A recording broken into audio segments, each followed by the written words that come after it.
In this video, I am going to discuss the question from Milton's Paradise Lost. And the question is, Milton was of the devil's party without knowing it. Analyze Satan's character in the light of this statement. With reference to Paradise Lost, Book I. Or, Milton is of the devil's party. Comment. Or, Milton justifies the ways of God to men. Discuss.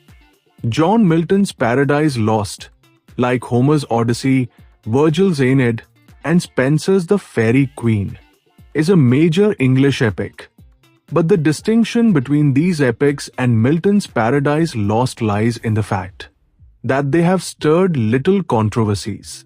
While Milton's Paradise Lost has sparked debates about one of the central figures in the poem, Milton, like Shakespeare, is a deep and layered artist. Just as the images in Shakespeare's works take on new meaning in the criticism of each era, the figure of Satan in Paradise Lost has received different readings over time. Milton openly stated his purpose in Paradise Lost: to justify the ways of God to men. But with shifting interpretations of the poem, Satan came to be viewed as a reflection of Milton himself, and Milton was thought to belong to the devil's party.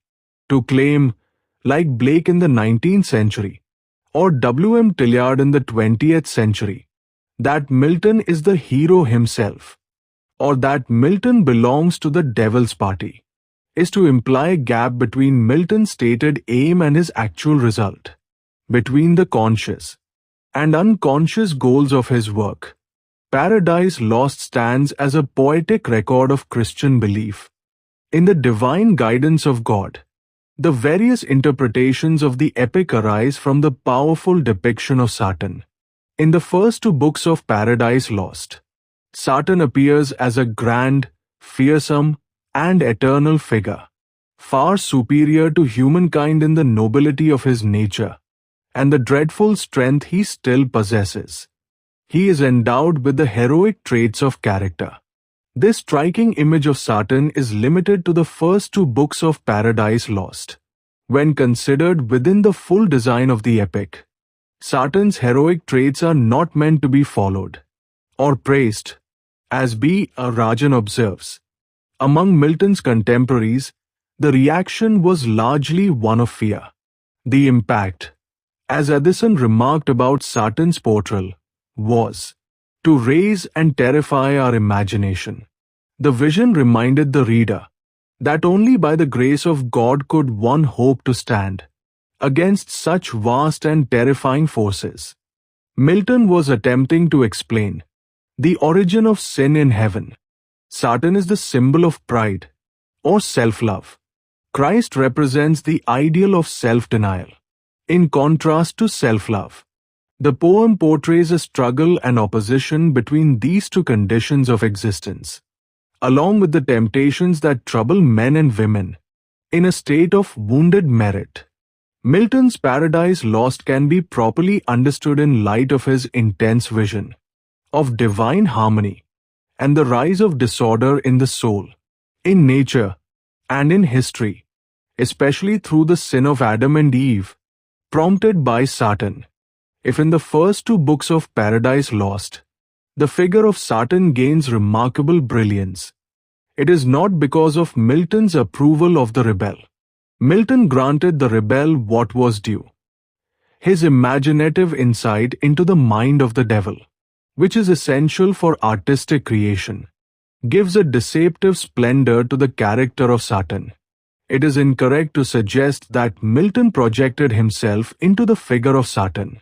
Satan is not a self-portrait of Milton, nor is Milton aligned with the devil's cause, and his unintentional sympathy is not with the devil.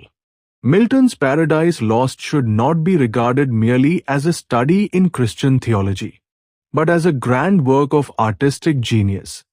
Milton's critics have ignored a very significant point while praising the heroic qualities of Satan. These qualities are constantly accompanied by clear or implied disapproval. The poet not only uses negative labels, but also conveys condemnation through the tone of his imagery. Terms like Memphis, Al-Cairo, and Sultan are linked not with glory, but with oppression.